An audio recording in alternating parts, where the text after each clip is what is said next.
বাজারে গেছিলাম, তো কি কি নিয়েছিলাম নিজে তোমার সাথে তো শেয়ার করা হয়নি। ফার্স্টে দেখো মামা একটা ফ্রক নিয়েছে, মানা করছি ফ্রক নিতে, মামা আমাকে ফ্রকই নেবে। সেইগুলো কই, সিলগুলো কই, মানে কালকে রাতে নিয়ে এসে পরে ফেলেছে এমন একটা ব্যাপার। তো এই ফ্রকটা মামামের। আর একটা ড্রেস নিয়েছে দেখো, এই যে একটা ড্রেস দেখো মামামের, এটা বেশ ভালো লাগছে, পরলে খুব খুব সুন্দর লাগে মামামকে। সাথে একটা লেগিংস প্যান্ট রয়েছে। আর আমি দেখো এই 3/4 প্যান্ট নিয়েছি, মানে সমুদ্রে নামো বলে আর কি। আর এই যে একটা টি শার্ট, রংটা কিন্তু অনেক ইউনিক আর দেখতে কিন্তু অনেক ভালো লাগছে। এটা নিয়েছি আমি। আর লং স্কার্ট নিয়েছি একটা, এই যে এটা। কিন্তু একটা প্রবলেম হয়েছে, এই টপটা কিন্তু কালকে নিয়েছি, বাট আমার পছন্দ হচ্ছে না।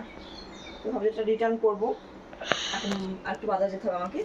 আর নিয়েছি দেখো দুটো স্লিপার নিয়েছি, এই যে দেখো, মনে হচ্ছে এখনই পরে ফেলি। তো চলো এখন